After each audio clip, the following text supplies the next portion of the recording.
Voilà, alors, nous continuons. Donc voilà, c'est l'épisode 2. Ça faisait longtemps que j'avais envie de dire un truc comme ça. Voilà, et donc aujourd'hui, nous allons voir Notre-Dame de la Salette et Notre-Dame d'Akita. Donc Notre-Dame de la Salette, c'est des années 1800, le 19e siècle donc. Et Notre-Dame d'Akita, c'est le 20e siècle. Donc on a vu Notre-Dame de Guadalupe, on a ensuite vu Notre-Dame du Lot. Donc maintenant on s'avance vers nous, voilà. Donc il y a deux personnages principaux, ce sont les voyants à la Salette. Vous avez donc Maximin Giraud et Mélanie Calvat, d'accord? Alors qui sont ces voyants? Ce sont deux petits bergers. Enfin, petit, elle avait quand même presque 15 ans, et lui, il avait 10-11 ans, à peu près. Maximin, c'est son vrai nom, c'est Pierre Maximin Giraud. Et on l'appelait Mémin, comme on fait avec tous les prénoms des enfants. Des fois, on fait un petit raccourci comme ça. Il était donc berger, il gardait les vaches à la Salette. Alors garder les vaches, c'est pas des troupeaux immenses à l'époque comme maintenant, c'est 4-5 vaches. Oui, c'est quand même un troupeau. C'est un troupeau, il faut les surveiller, ça c'est sûr, mais enfin c'est pas les troupeaux de maintenant, quoi, c'est pas, faut se remettre dans le contexte, il faut aussi se remettre dans le contexte de la Salette, qui est quand même un endroit, si vous y êtes allé, j'en sais rien, qui est au moins à 1800, 1900, Maxence. Jamais allé encore. 1800. Donc voilà, 1800 mètres, ça veut dire qu'on est en haute montagne déjà, là. C'est un endroit magnifique.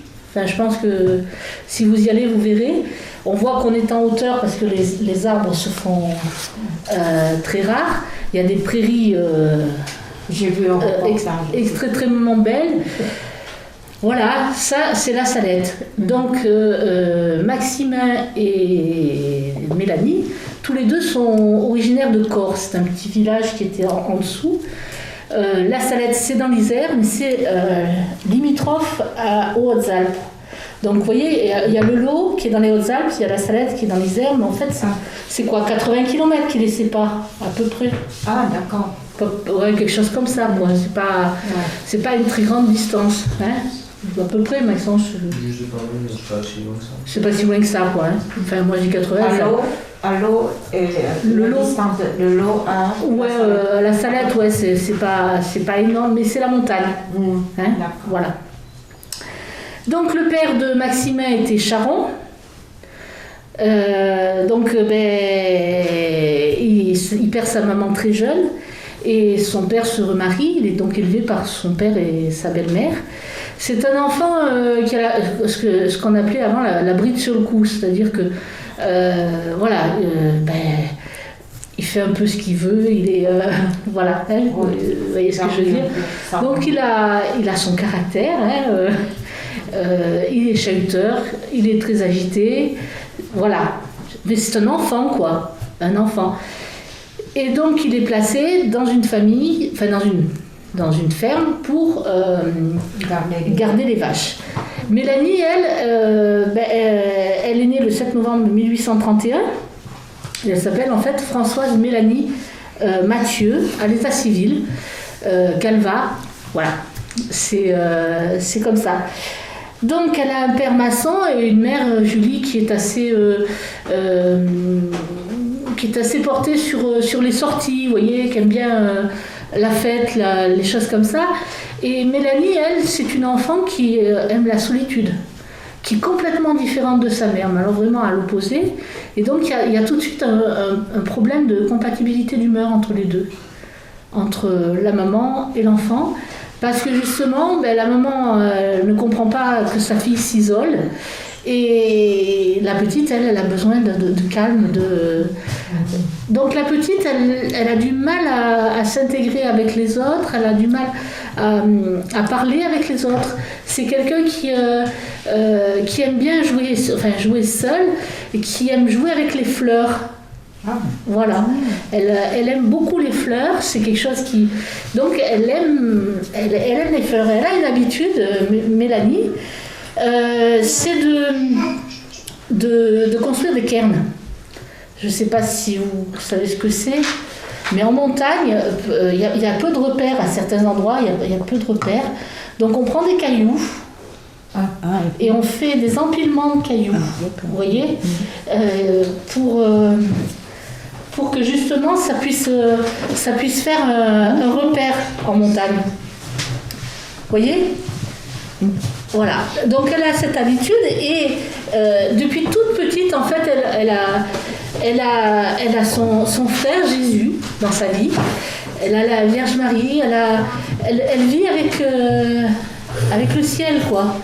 Elle est en présence du ciel depuis toute petite, mais bon, elle ne le dit pas, c'est un truc qui lui semble naturel, ça fait partie de sa vie, quoi.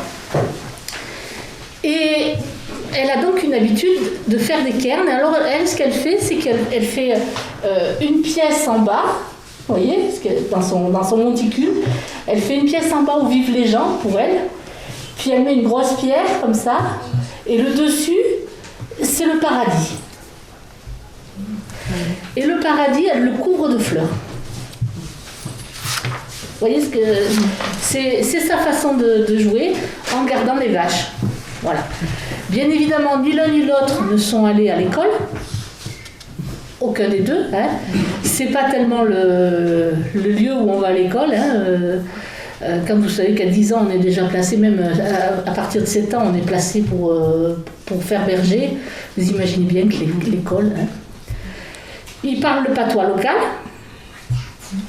Maximin parle quelque peu, un tout petit peu de français, par des gens de passage à corps. Mélanie, le français, on ne peut pas dire, elle ne comprend pas, quoi. Enfin, elle va capter un ou deux mots, mais c'est tout, quoi. Vous voyez ? Voilà. Donc, en fait, ils se rencontrent, lui et elle, la veille de l'apparition. C'est la première fois qu'ils se rencontrent. Ils n'ont jamais travaillé ensemble. Et la première rencontre, elle n'est pas folichonne. Hein. Je veux dire, Mélanie a l'habitude d'être seule. Lui, c'est quelqu'un d'assez agité. Donc, vous imaginez deux caractères comme ça qui se rencontrent. C'est pas trop top au départ. Hein. Donc, lui, ce qu'il fait, c'est qu'il voit qu'il faut apprivoiser Mélanie, quoi. Donc, il lui dit, je vais rester à côté de toi, je ne bouge plus. Tu vois. Et petit à petit, il la suit comme ça. Puis bon, à la fin, elle se dit, bon, j'ai quand même composé avec lui, puisque voilà, c'est comme ça. Et ils finissent par partager le pain, par surveiller les vaches ensemble. Et ils redescendent le soir. Et le lendemain matin, ils retournent donc ensemble garder les vaches. Et c'est le 19 septembre 1846, donc ils vont garder les vaches ensemble. C'est la deuxième fois.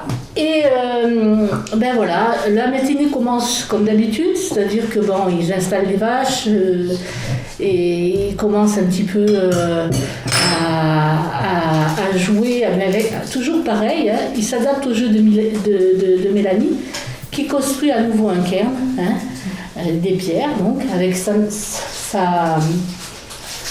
pièce en bas, hein, et puis son dessus sur lequel elle crée le paradis, d'accord, avec toutes ces fleurs. Voilà. Et puis, bon, ben, ils s'allongent sur le gazon, et quelle n'est pas leur surprise, c'est que d'un coup, ils se retournent et ils voient une dame, une belle dame, assise sur le paradis. C'est magnifique, je trouve, comme image, parce que c'est justement une belle dame assise sur leur paradis, comme ça. Et elle est enveloppée d'une lumière plus brillante que le soleil.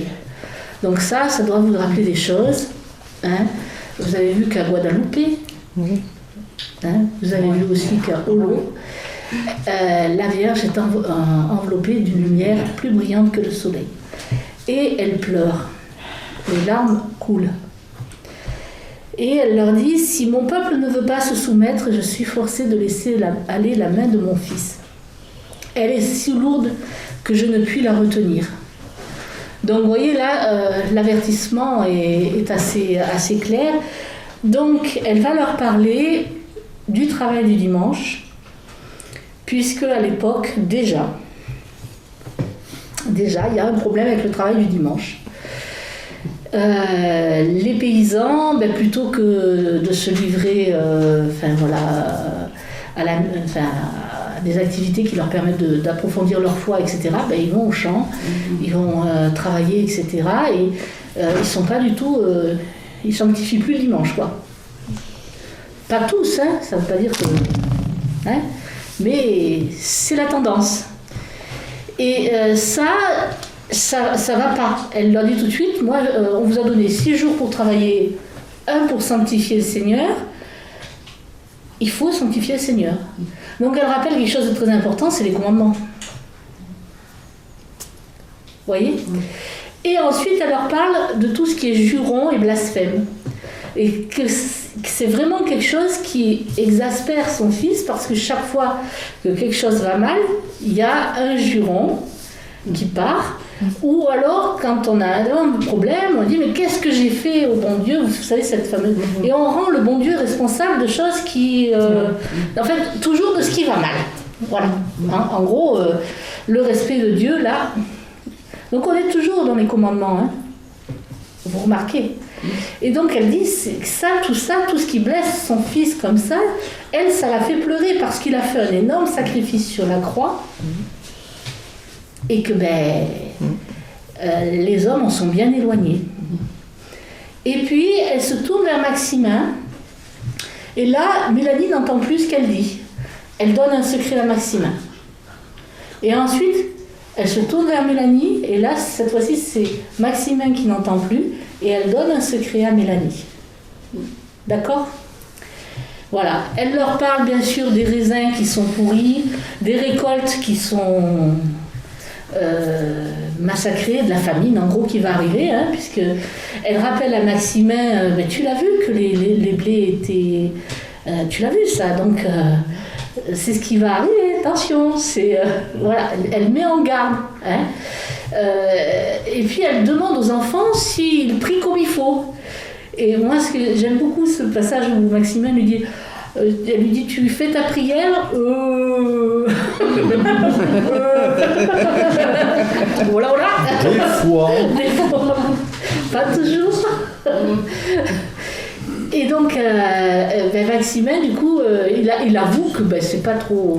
Elle lui rappelle qu'il faut prier matin et soir. Ça, c'est très important. Et puis, donc, voilà, après, l'apparition est terminée, et que font les enfants ? Quand ils redescendent de la montagne, ils vont ramener les vaches à leur propriétaire. Mélanie, elle va directement les mettre à l'abri, etc. Et Maximin, il court voir les patrons de Mélanie en disant « on a vu ça ».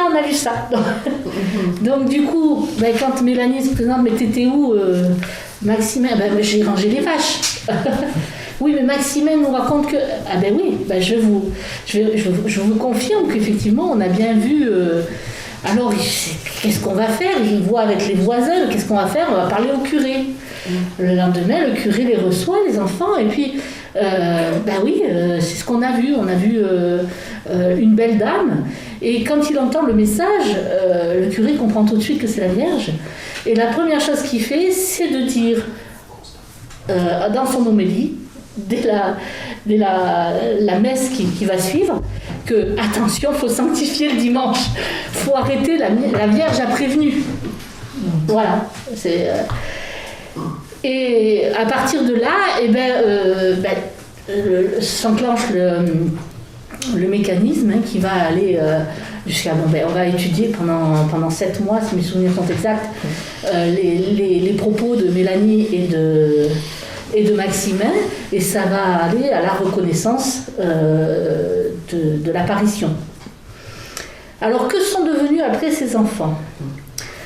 Eh bien, Maximin, d'abord on les a mis dans un pensionnat où ils ont appris à lire et à écrire.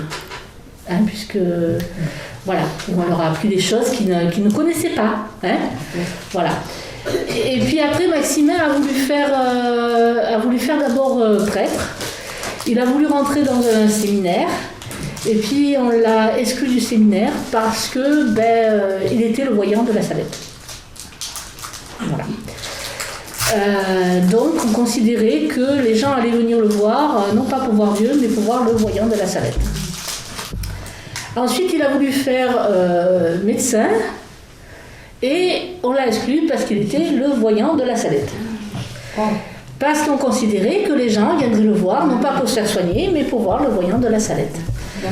Après, il s'est mis dans le commerce, mais il est tombé sur des gens qui étaient un peu sans scrupules, je dirais même carrément sans scrupules, et qui ne voyaient que l'argent qu'ils pourraient tirer du fait qu'il était le voyant de la Salette. Donc il a fini par rentrer à Corps, où il est mort à 39 ans. Voilà. Mélanie, elle, ça a été, je dirais, un exil. Enfin, tout le temps. Elle a été envoyée en Angleterre, en Italie, en France, dans tous les coins, parce que c'était la voyante, qu'elle gênait un petit peu, parce qu'elle annonçait des choses qui n'étaient pas forcément ce qu'on avait envie d'entendre. Donc elle a eu vraiment de grosses difficultés. Là-dessus, tous les deux ont écrit leur secret parce que le pape souhaitait avoir le secret. Hein. Donc ils l'ont écrit, il a été transmis au pape, ce secret. Ce secret, on n'en a plus entendu parler pendant très longtemps. D'accord ? Et puis il est ressorti dans les années 90, là, où on a retrouvé les textes. Et quand on voit un petit peu de quoi ça parle, effectivement, on peut se dire que c'était une période très agitée et qu'on arrive à comprendre que ça ait pu gêner. Voilà. Voilà. Donc ici, moi, j'ai le texte qu'elle a écrit, elle-même, et qui a l'imprimatur de l'évêque de Lecce, sur le secret de la Salette. Ça, c'est son texte à elle. Voilà. Donc, je vous ai mis des extraits du texte, parce que je pense que quand même, il faut le savoir. Hein. Si mon peuple continue, ce que je vais vous dire arrivera plus tôt, et s'il change un peu, ce sera un peu plus tard. Vous voyez que le si, c'est la conversion. Tout dépend de notre conversion, en fait. Hein. Si on se convertit, les choses n'arriveront pas de la même façon, ça c'est sûr. Mais ici, il n'y a pas de conversion. Et puis après, il dit la France a corrompu l'univers, un jour elle sera punie. Voilà. Après, il parle de la foi, de grands troubles dans l'Église qui vont arriver, du Saint-Père qui sera persécuté, d'un pontife que personne n'attend. Enfin bref, voilà. Et puis elle, Mélanie, elle reçoit le temps de la colère de Dieu est arrivé. Voilà, enfin, vous voyez, il y a un avertissement très, très fort. Hein. Si on ne fait pas pénitence, si on ne cesse de travailler le dimanche, si on continue de blasphémer le saint nom de Dieu, en un mot, si la face de la terre ne change pas, voilà, hein, on va... Voilà. Et donc, elle parle, le pape sera persécuté de toutes parts, on lui tirera dessus, on voudra le mettre à mort. C'est quelque chose qui... Voilà. Ce qui est passé. Hein? Ce qui a passé. Écoutez, avec le recul, on comprend. Surtout, on ne comprend pas. Enfin, moi, ça me semble évident. Hein. Ce que vous décrivez, c'est ce que nos ancêtres ont vécu. Hein. Voilà. Et la persécution des prêtres, c'est vraiment ce qui s'est passé. Elle l'annonce, la Vierge l'annonce donc mais quand vous voyez la fin du 19e siècle, que ce soit en France ou en Italie, les prêtres ont été véritablement persécutés. C'est un fait, je veux dire. Donc il y a vraiment des choses qui... Alors ça mérite quand même réflexion, je dirais. Moi je vous dis pas c'est bien, c'est pas bien, vous devez y croire, pas y croire, ça c'est pas mon sujet, hein, d'accord. Mais je trouve que c'est quand même une chose... Oui, c'est-à-dire comme ce sont des révélations privées, elles restent privées, ça n'enlève rien ça n'ajoute rien, on va dire plutôt aux vérités de foi, mais ce sont comme des avertissements, comme on dit toujours, à Lourdes, Fatima, la Vierge Marie vient pour nous dire priez, convertissez-vous, et parfois en donnant des indications, comme dans les secrets de Fatima aussi, qui sont un peu consonants en fait, on voit bien les persécutions. De toute façon, je dirais, nous sommes dans la fin des temps, de toute façon, parce que le Christ est ressuscité, il est monté au ciel, donc tout ce qui vient, on peut le lire, c'est un peu comme pour l'Apocalypse, on peut le lire à toutes les époques, mais ce sont comme pour moi, toujours des réveils que le Seigneur vient nous apporter par la Vierge Marie pour nous dire convertissez-vous, parce que, vous voyez, il dépend de votre conversion, de ce sérieux de la vie, il dépend, je dirais, l'équilibre du monde.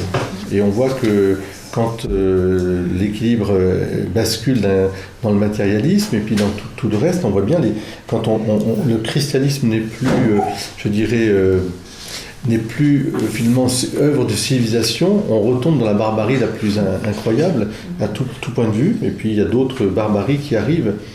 Donc là, c'est vrai que quand on voit le pape sera persécuté, on lui tirera dessus, on pense aussi à Jean-Paul II, on va le mettre à mort, mais on pourrait penser à plein d'autres choses. On fête aussi le 100e anniversaire de la Commune.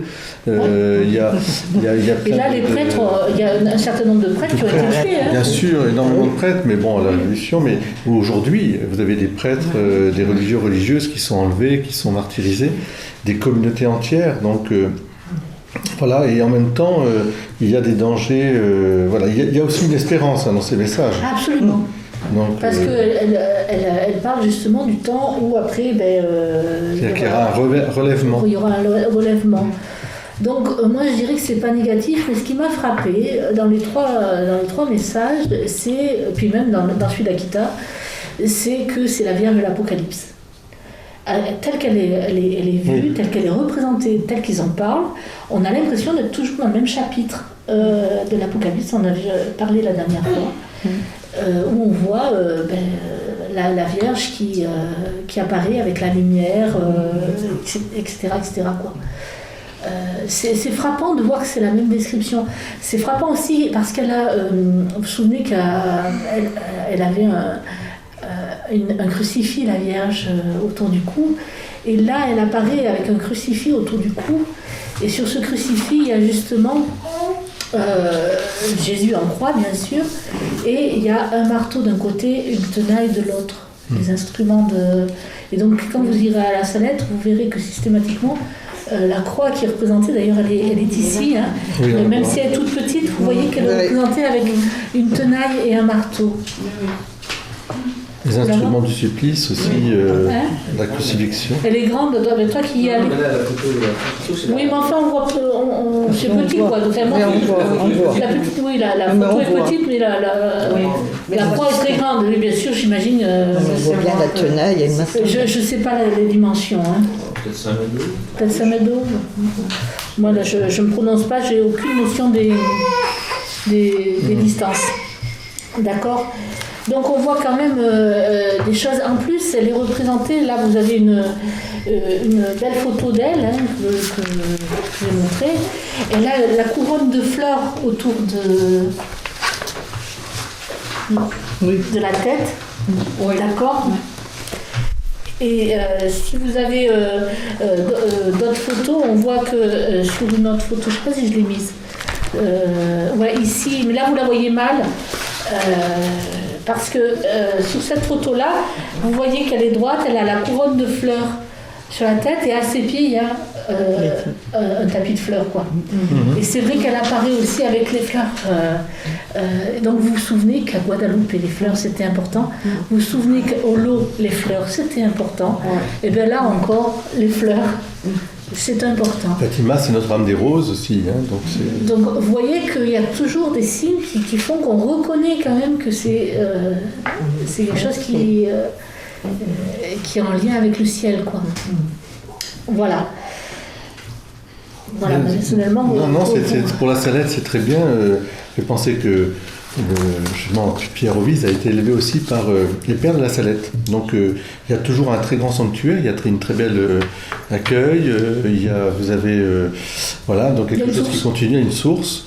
Alors, ce qui a fait du tort à cette apparition, comme disait Laure, c'est qu'à la fois c'était une apparition avec des messages quand même qui sont très durs à entendre et qu'on ne veut pas trop entendre ce genre de choses. Donc voilà. Et le fait est aussi que la vie de Maximin a été un peu bouleversée et bouleversante, et que ça a donné l'occasion à des gens de dire qu'il avait menti, qu'il avait été super chaud, manipulateur, etc. Il y a eu l'affaire Léo Taxi, tout ça, ça a fait que ce message, alors que l'apparition a été reconnue et qu'il y a un ordre aussi qui est là, enfin voilà. Donc, je pense qu'il faut la lire aussi pour aujourd'hui. Oui. Quelque chose qui vient nous aider. Voilà. Et alors, Mélanie, elle avait reçu aussi une partie du message où la Vierge lui demandait de créer un ordre. Et créer cet ordre a été une grande galère pour elle parce qu'elle s'est trouvée en opposition avec, je dirais, tout ce qui est administratif un petit peu dans l'église. Disons qu'on peut comprendre aussi un évêque, si on dit avec un peu d'humour que même Dieu ne sait même pas le nombre d'ordres féminins qu'il y a dans le monde, tellement il y en a. Donc, parce que c'est vrai que chaque époque crée des ordres, etc. Donc, et alors on peut toujours voir là aussi une épreuve de sanctification. Finalement, comme beaucoup, elle ne verra pas, je dirais, ou de son vivant, ou de son vivant, en tout cas, elle aura beaucoup d'épreuves, il faudra attendre vraiment un autre évêque, une autre... voilà, c'est comme ça, c'est souvent un peu comme ça, dans la croix se plante au plus profond des œuvres de Dieu. Je pense qu'ils ont vécu tous les deux, Maximin et elle, une croix, mais alors... énorme. Je veux dire, ils ont eu la grâce de voir la Vierge, mais alors derrière, ça a été pour eux extrêmement difficile. Alors la Salette, donc il est possible qu'on fasse un pèlerinage à la Salette prochainement, donc on vous tiendra au courant. Alors la seule chose, je vous dirais, c'est que si vous avez des problèmes respiratoires, demandez à votre médecin si vous pouvez monter. Oui, parce que pour accéder là-haut, c'est une route. Parce que c'est quand même 1800, c'est quand même 1800, c'est très haut, il y a moins d'oxygène à 1800, donc si vous avez des problèmes d'asthme ou des problèmes cardiaques, il faut demander avant l'autorisation à votre médecin. Alors merci pour cette apparition de la Salette, et là on passe du 19e siècle d'un coup au 20e siècle. Nous, on n'hésite plus. Et, c'est tout à fait étonnant. Alors on est quand même, faut rappeler que 1850, il y a la Salette, dans ces années-là. 58, c'est les apparitions de Lourdes. Ensuite, il y a Pontmain en 1870, vous avez les apparitions là, et puis la Fatima en 1917, et là on passe de l'autre côté dans l'Asie, en Asie, et là c'est des apparitions à Akita dans les années 1930. Non, 70. 73. 73, oui, donc on est carrément, je dirais... C'est important, c'est pour ça que je l'ai choisi, parce que je me suis dit, il faut quelque chose de plus récent. Oui, on est vraiment dans la fin du XXe siècle, quelque chose qui voilà, au Japon. Alors... Parce que, toutes les autres opérations, Pontmain, etc., ça a toujours lieu dans une période extrêmement troublée de notre histoire. Il ne faut pas l'oublier. Oui. Elle est vraiment intervenue pour nous aider à traverser des événements extrêmement durs. Voilà. Et puis, la question que je me suis posée, c'est est-ce que, oui ou non, on a quelque chose de plus récent, de reconnu, de plus récent. Et Akita, c'est pas très connu. Non, ça commence à être connu quand même malgré tout, ça a été... Mais c'est pas très connu, c'est parce que c'est pas tellement une apparition en tant que telle. On va expliquer. C'est pas tout à fait comme les autres. C'est pas comme les autres, mais c'est très important dans le message. Voilà. Donc Akita, c'est au Japon. Vous remarquerez que je me sens mieux avec le japonais qu'avec le reste. Donc vous avez Akita ici, vous voyez où il y a Fukushima, d'accord. Vous avez Tokyo ici, donc vous situez un petit peu, vous savez que le Japon c'est 4 grandes îles et puis plein d'archipels. Voilà, d'accord. Et donc on est sur pas très loin de Fukushima, d'accord.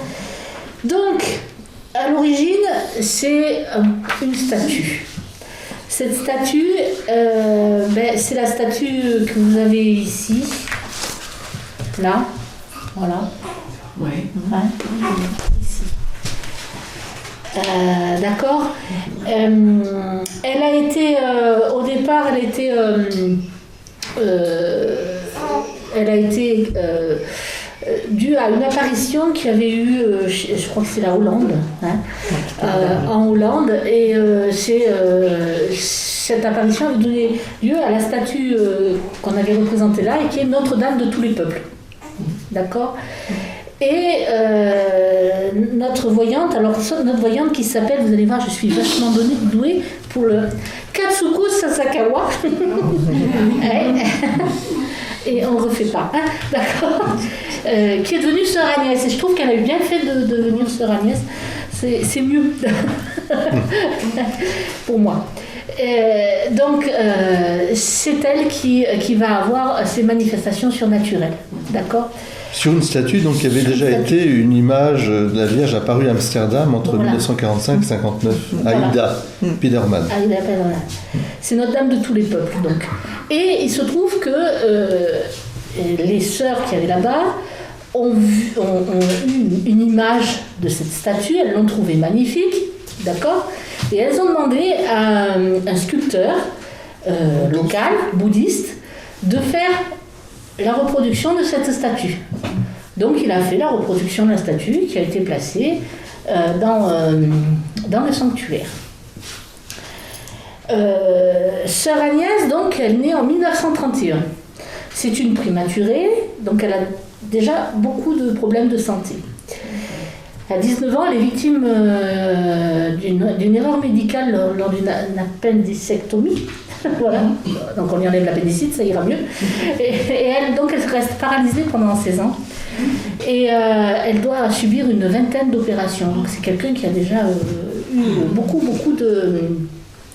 de soucis.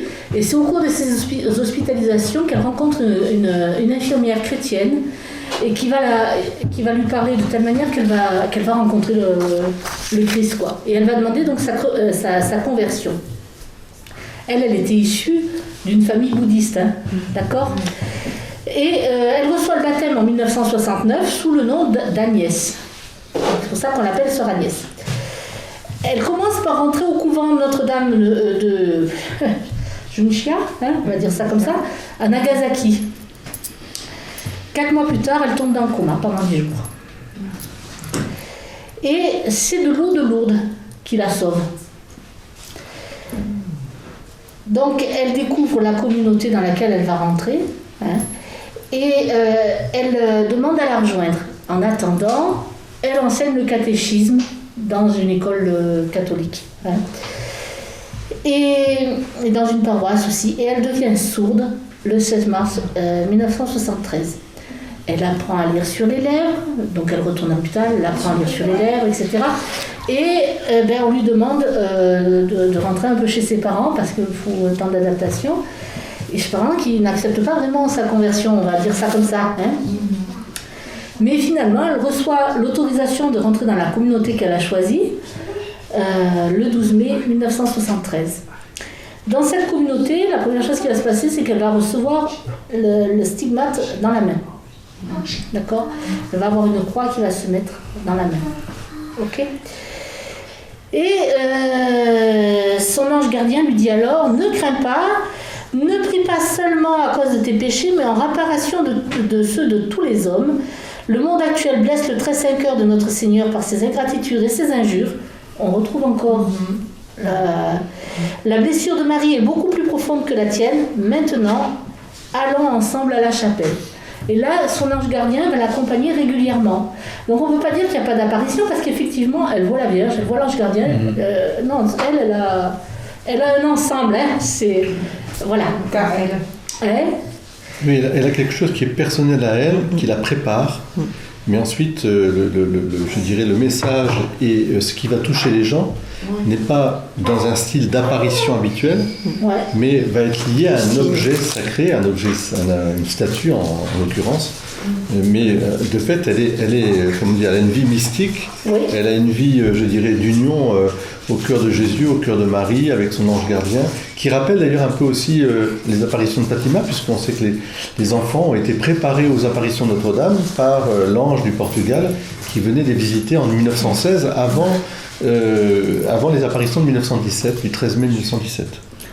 Donc sa communauté, c'est les servantes de l'Eucharistie. Pourquoi? Parce que c'est le pays du soleil levant et que l'Eucharistie, c'est la lumière du monde. Voilà. C'est très important parce que pour comprendre l'apparition, il faut comprendre déjà ça. La culture, etc. Et puis il faut comprendre le lien entre les choses. Voilà. Vous avez le drapeau japonais, vous savez que c'est un soleil avec des rayons qui passent, et effectivement la correspondance avec on pourrait dire l'ostensoir, la présence réelle, l'hostie qui irradie. Hein. On peut y voir vraiment comme comme quelque chose qui vient s'inculturer au Japon d'une manière particulière. Cette communauté a été fondée par Monseigneur Ito. C'est important aussi de le savoir parce que c'est lui qui va le premier constater qu'effectivement elle a les stigmates qui saignent. D'accord? Et quand elle est dans la chapelle, il se passe quelque chose d'extraordinaire, c'est que du tabernacle, la lumière jaillit. C'est la première chose qui se passe, c'est une immense lumière qui jaillit. D'accord?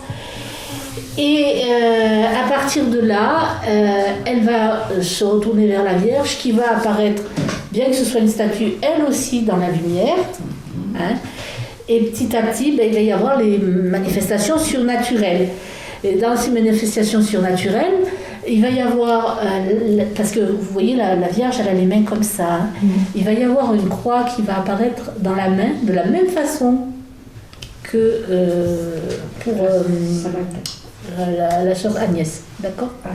La même croix va apparaître dans la même main, enfin, vous voyez ce que je veux dire? La similarité. Et elle va se mettre à pleurer.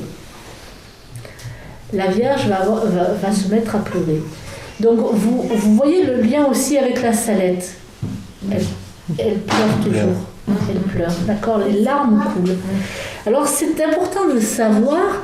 On est en 1973, la médecine a fait de gros progrès, les analyses, pareil. Hein, et donc cette fois-ci, on va pouvoir analyser ce qui se passe. On va pouvoir analyser. Donc, Monseigneur Ito va venir, il va prélever des larmes, hein, devant témoin. Hein, tout ça se passe devant témoin, je veux dire, c'est pas... hein, et il va l'envoyer pour analyse et ça revient. Comme ce qu'il a fait avec Prudence pour la stigmate sur la main de la sœur. Il fait vraiment tout contrôler. Et c'est ça qui est étonnant. Hein, donc, et ce sont des larmes humaines. On constate que ce sont des larmes vraiment humaines. C'est pas de l'eau, c'est pas de... Je sais pas, c'est pas un suintement d'un bois, ou non, ce sont des larmes humaines. Voilà. Donc ça va... Je vous rappelle aussi qu'à Pontmain, à Fatima aussi, la Vierge pleure aussi. Il y a des moments où elle est affligée. Hein, donc, ça fait partie c'est une mère qui pleure pour ses enfants, en fait. Hein, et qui pleure aussi par amour pour Dieu. Voilà. Alors, oui, avec ce caractéristique, autant dans beaucoup d'apparitions mariales, on va nous centrer sur la prière, la pénitence à travers le rosaire, le chapelet. C'est une des caractéristiques vraiment générales de toutes les apparitions du 19e, 20e siècle. Là, je ne dis pas qu'il ne faut pas prier, au contraire, vous allez voir, tous les messages sont concordants, mais il y a vraiment quelque chose d'assez unique, puisqu'on nous centre vraiment sur Jésus. Sur Jésus, l'Eucharistie. L'Eucharistie. Là, on est vraiment... Et parce qu'on voit bien l'inculturation. Vous voyez, quand Dieu parle au monde, il parle dans un lieu et il s'inculture dans ce lieu, si je puis dire. Comme les prophètes, Jésus était juif et parlait dans son milieu. Il y a vraiment un grand respect de l'histoire des hommes et de ce cosmos, etc. Enfin, ce n'est pas quelque chose qui naît hors sol. C'est ça. Alors je trouve ça très, très beau et vraiment certainement extrêmement primordial dans notre temps. Hein, prière, pénitence bien sûr, la Vierge Marie, mais l'Eucharistie. dont le Vatican II a rappelé qu'elle était la source et le sommet de toute la vie de l'Église. Donc ça va arriver 101 fois. Les larmes de Marie.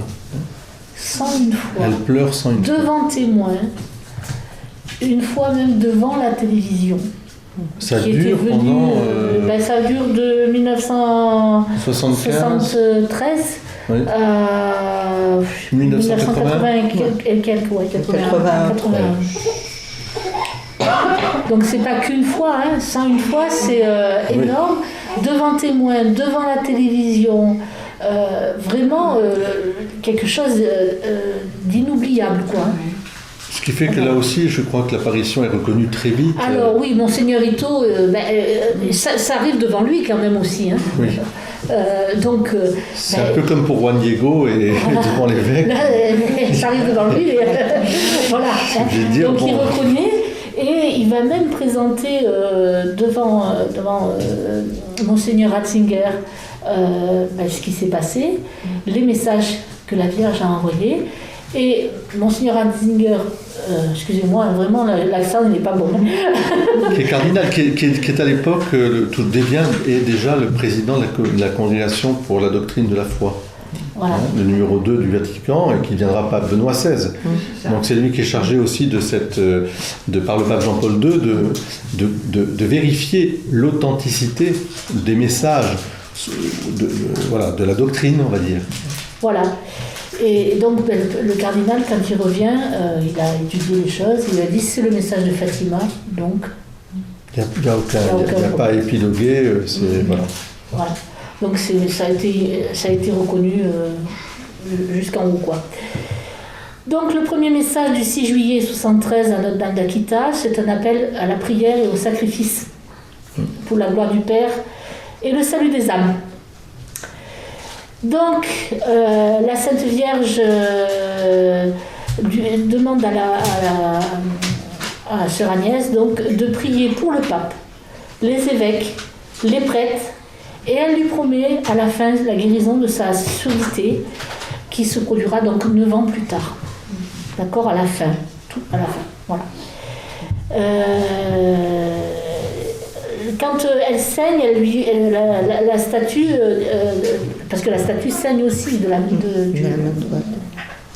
du stigmate qu'elle a dans la main, cet écoulement de sang est significatif, il sera versé pour la conversion des hommes en réparation des péchés. La dévotion au Sacré-Cœur ajoutée à la dévotion au précieux sang. Alors ça tombe bien parce que dans quelques jours, là, nous commençons la dévotion au Sacré-Cœur. Et au mois de juillet, c'est la dévotion au précieux sang. Surtout, il y avait une fête du précieux sang le 3 juillet, qui était indiquée dans le prolongement du Sacré-Cœur de Jésus. Oui. Voilà. Après, le deuxième message, toujours pour prière, pénitence, sacrifice, et elle demande une vie pauvre et humble. Et puis, les trois clous sont la pauvreté, la chasteté, l'obéissance. Le fondement, c'est l'obéissance. Et les larmes commencent alors à couler sur le visage de la Sainte Vierge. Et il y a l'odeur, vous savez, cette odeur que vous avez au lot, vous avez un parfum ce parfum extraordinaire de la Vierge qui envahit. Et Monseigneur Ito est là, et voilà. Troisième message, et voilà. Comme je vous l'ai dit, si les hommes ne se repentent pas et ne s'amendent pas par eux-mêmes, le Père infligera un châtiment terrible à toute l'humanité. Ce sera un châtiment plus grand que le déluge, comme on n'aura jamais vu avant. Un feu tombera du ciel et va faire disparaître une grande partie de l'humanité, les bons comme les mauvais, n'épargnant ni les prêtres ni les fidèles. Les survivants se trouveront si désolés qu'ils envieront les morts. Les seules armes qui vous resteront seront le rosaire et le signe laissé par mon fils. Chaque jour, récitez les prières du rosaire. Avec le rosaire, priez pour le pape, les évêques et les prêtres. Le travail du diable s'infiltrera même dans l'Église, de manière à ce que l'on verra des cardinaux s'opposer à des cardinaux et des évêques contre d'autres évêques. Les prêtres qui me vénèrent seront méprisés et combattus par leurs confrères. L'Église et les autels seront saccagés. L'Église sera pleine de ceux qui acceptent des compromissions et le démon pressera de nombreux prêtres et des âmes consacrées à quitter le service du Seigneur. Le démon va faire rage en particulier contre les âmes consacrées à Dieu. La pensée de la perte de tant d'âmes est la cause de ma tristesse. Si les péchés augmentent en nombre et en gravité, il ne sera plus question de pardon pour eux. Parle avec courage à ton supérieur, il saura encourager chacune d'entre vous à prier et à accomplir des œuvres de réparation. Une seule arme, le rosaire. Oui, ça, c'est tout à fait exceptionnel. Donc voilà, vous remarquez qu'il est aussi franc, massif que celui de la Salette. Hein. Là-dessus, on ne se retrouve pas. Il y a une expression qui m'a fait rire chez Mélanie, c'est qu'à un moment, on dit c'est pas Dieu guimauve. Ça m'a fait rire. Parce que c'est exactement ça. C'est pas Dieu guimauve. Ouais, parce que moi, je dis souvent c'est pas bisounours. Mais elles avaient déjà la guimauve, effectivement. Donc, c'est pas Dieu guimauve. En fait, oui, c'est franc, c'est clair, c'est net. On n'est pas dans un truc. À Fatima, c'est la dévotion au cœur immaculé de Marie, avec le chapelet, le rosaire, parce que c'est notre âme du rosaire, hein, donc qui est bien rappelé aussi cette prière du rosaire. Les persécutions, on peut les voir je dirais, consonantes, avec tout le message, les messages qui ont déjà été donnés. Et aujourd'hui, dans le XXIe siècle, quand on voit ce qui s'est passé avec, je dirais, à la fois l'État islamique, toutes les guerres, mais on peut penser aussi à Paul VI, Saint Paul VI, oui, a dit que les fumées de Satan s'étaient introduites même dans l'Église, dans les années 70. Donc on peut voir aussi tous les bouleversements qu'il y a pu y avoir, les cardinaux contre les cardinaux, les évêques contre les évêques, le pape Benoît XVI qui a démissionné suite à beaucoup de tensions internes, on le sent bien. Donc il y a vraiment, là, je ne sais pas si vous êtes au courant, mais il y a 2000 prêtres aussi en Allemagne qui ont signé une pétition pour les bénédictions des mariages homosexuels, en faisant eux-mêmes et donc en s'opposant directement, je dirais, au Vatican, enfin au pape.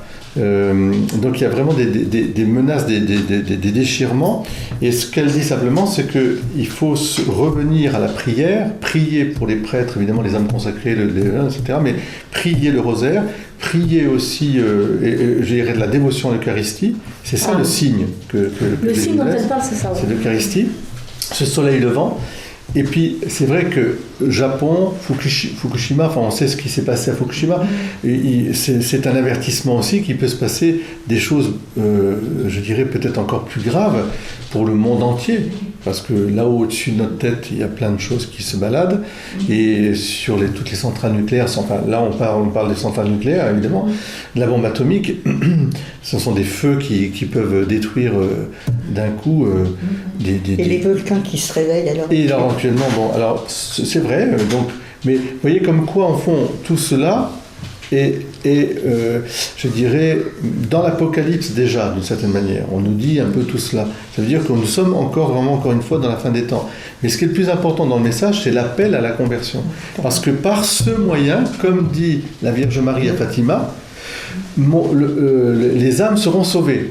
Donc on a une action à faire. Jean-Paul II en 2000 fait une déclaration tout à fait étonnante. Il dit qu'en 1986 la guerre mondiale aurait dû être déclenchée sous Andropov avec le pacte de Varsovie.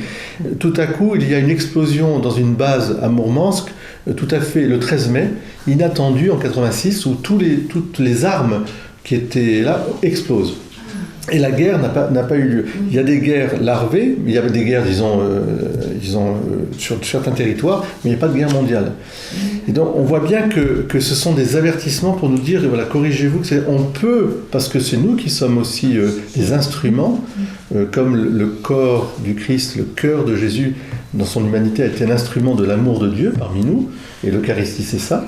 Il se sert de la création pour passer à travers nous, mais il se sert de nous pour faire en sorte que le diable, parce que c'est lui qui est derrière, soit repoussé. Donc ce sont des apparitions qui ne doivent pas nous faire peur, sauf de cette peur, de cette crainte de Dieu, c'est-à-dire de nous dire convertissez-vous, mais soyez missionnaires, soyez des apôtres, soyez des... Saint Louis-Grégoire de Montfort disait, au dernier temps, ce sont les apôtres de Marie, les missionnaires de Marie, qui seront les... Donc, à plus vous êtes dans cette foi simple avec Marie, alors chacun a fait je dirais, son expérience, hein, sa rencontre. Hein. Cécile, magnifique, avec Notre-Dame de la Garde, hein, vous voyez. Eh bien, vous êtes apôtre de Marie, eh bien, on repousse le mal. Parce que qu'est-ce que le mal, si ce n'est cette haine, cette violence et cette haine qui sépare les gens les uns des autres, qui les divise, puisqu'on voit bien, même à l'intérieur de l'Église, hein, c'est la division, c'est cette haine que le diable veut pour détruire l'humanité, pour que les hommes se détruisent les uns les autres. Et il faut au contraire, alors là je reviens aussi au film de Sainte Faustine qu'on a vu, on voit bien que le message de Jésus miséricorde, au moment de la guerre, la Grande Guerre, la Pologne, enfin, c'est un message pour nous dire aussi que la miséricorde est l'attribut divin le plus important qu'il faut manifester. C'est ce qui fait vraiment la nature de Dieu. Il est juste parce qu'il est miséricordieux. Ou parce qu'il est juste, parce qu'il est miséricordieux, il est juste, on va dire. Voilà. Mais tout ça va dans ce même sens. Et ce qui est aussi très important pour moi, c'est de voir que la Vierge Marie, elle est la mère de tous les peuples. Oui, elle est vraiment la mère de tous les peuples. Parce que vous avez vu que l'apparition en Amsterdam, c'était Notre-Dame de tous les peuples. C'est la maman de tous, comme on a vu aussi à Juan Diego, à Guadalupe.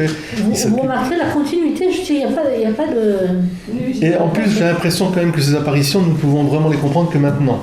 Oui.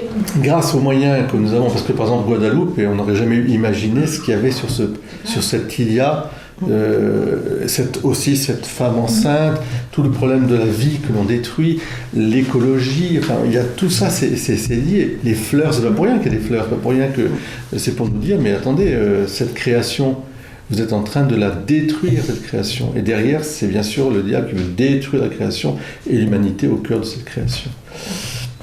Alors, la Vierge Marie est très célébrée aussi en Inde. Oui, bien sûr, respectée. Mais dans le monde entier, elle est partout présente. Partout présente. Alors, elle a été guérie, cette sœur, sœur Agnès. Agnès, effectivement, et vous savez comment elle a été guérie? La dernière fois où elle a vu le tabernacle s'illuminer totalement, le rayon est venu sur elle, l'a guérie. C'est du tabernacle. De sa surdité. Et sa surdité, oui. C'est du tabernacle qui est sorti la guérison de Sœur Agnès. Et moi, ce qui m'a touchée comme conversion, c'est celle du sculpteur. Oui, alors ça c'est incroyable. Parce que le sculpteur bouddhiste qui avait sculpté la Vierge Marie, ils veulent mettre une statue de Saint-Joseph dans la chapelle. Et puis il lui demande de faire une statue de Saint-Joseph. Oui, ben, je veux bien et tout. Et il vient voir sa statue de la Vierge Marie. Et elle a tellement changé par rapport à ce qu'il a fait depuis qu'elle pleure, etc., que lui, il est frappé par le miracle qui a eu lieu et qu'il se convertit. Il fait la statue, il se convertit, demande le baptême et il meurt après, juste après. Mais il y a quelque chose d'incroyable. Hein, c'est voilà. Pour ça qu'au fond, si on fait ce cycle sur les apparitions, c'est pour nous, je dirais, pour conforter en nous cette présence réelle de Dieu parmi nous à travers l'Eucharistie, à travers la Vierge Marie. Je voudrais aussi vous rappeler la vision qu'a le Saint Jean Bosco, fondateur des Salésiens, enfin de ces œuvres magnifiques à Milan, à Turin, pardon, pour les jeunes. Il voit, fin du XIXe siècle, il voit la mer déchaînée, le navire, je dirais, royal, on pourrait dire, du Christ, avec plein de petits bateaux autour, de l'autre côté une flotte qui l'attaque, avec des bateaux innombrables aussi, noirs, des pirates, on pourrait dire, de cette manière, et certains coulent, certains quittent ce navire amiral parce qu'ils se détournent en fait, parce qu'ils sont obnubilés par les autres, et ce bateau malgré tout, etc., il se dirige par deux lumières qui lui sont données, deux rayons, deux phares on pourrait dire, le premier étant Jésus Eucharistie et le deuxième étant, l'autre phare étant Marie. Et au milieu de ce navire, il y a l'autre blancheur, parce qu'on appelle ça les trois blancheurs, hein, Hostie, Marie, l'Immaculée Conception, le pape, l'homme en blanc. Et le pape, lui, est guidé parce que c'est pas lui qui est le sauveur, c'est Jésus, et par Marie. À Jésus par Marie. Et il avance, et ils arrivent à bon port. Donc c'est vraiment voilà, quelque chose qui nous recentre sur l'essentiel de ce plan du salut qui a été acquis une fois pour toutes à la croix, où à la croix il y avait qui? Jésus. Il y avait le bon larron, c'est nous aussi, mais il y avait surtout Marie au pied de la croix, et le disciple que Jésus aimait, Saint Jean, le disciple que Jésus aimait, c'est nous aussi, les saintes femmes, l'Église en fait, et les anges, il ne faut pas oublier les anges qui sont là aussi, là, qui aident, et l'humanité qui passe, certains blasphèment, certains piétinent, mais d'autres se convertissent, et même instantanément, comme le centurion, qui une fois qu'il lui a planté dans le cœur de Jésus, celui-ci était vraiment le Fils de Dieu. Donc voilà, d'autres. Le sculpteur. Voilà, il faut juste une dernière chose, il faut savoir que quand même au Japon, il est honteux de pleurer. Ah oui. Oui. Et ça, c'est très important à comprendre. Très important. Parce que pour eux, pleurer, c'est pas possible de le faire en public, c'est pas possible. Tout à fait. Et la Vierge qui pleure, ça a été un message extrêmement fort. Voilà. Oui, il y a quelque chose, parce que dans le Japon, il y a une civilisation qui est à la fois très respectable et très ancienne, mais qui est aussi enfermée dans des codes très durs. Voilà. On sent qu'il y a une dureté qu'on ne trouve pas dans d'autres pays d'Asie. Ils sont extrêmement féroces, il y a quelque chose qui les a enfermés. Et là, il y a peut-être un message justement pour que cette civilisation, qui est assez hermétique, il faut le dire, à la religion, à d'autres religions, je dirais, qui est très dure, très guerrière, on va dire. Très guerrière, c'est un peu comme dire les Spartes de l'époque des Grecs. Eh bien, là, le fait qu'une femme, cette femme du ciel, pleure, ça bouleverse les codes. Ça bouleverse les codes. Et peut-être une ouverture du cœur. Il ne croit pas. Ah ben c'est un des pays où il y a le moins évidemment de croyants chrétiens. Ils sont durs, mais, les Japonais. Mais voilà, ils sont très... Mais c'est pas pour rien qu'elle est apparue là-bas aussi. Justement. C'est pour ça que notre maman, il montrait que... Pourquoi vous êtes si dur? C'est ça. Avec, il ne faut pas oublier toutes les persécutions que le Japon a fait dans toutes les îles, la guerre chino-japonaise, la guerre au Vietnam, la guerre tout, le Laos. Les Japonais ont été des envahisseurs, des impérialistes extraordinaires, incroyablement féroces. Parce que si on va en guerre, c'est un homme, s'il va en guerre, il n'est pas gagné la bataille. Il se tue. Et voilà, exactement. Voilà. Parce qu'elle me dit, je ne vois rien pour eux. Ah, c'est pas l'honneur, un code d'honneur très... Donc ben voilà, la salette, les larmes du soleil levant. Bon courage à toi. La grâce de la salette. Voilà. Je voudrais me redresser. Moi j'ai eu Voilà. Bonne journée. ça.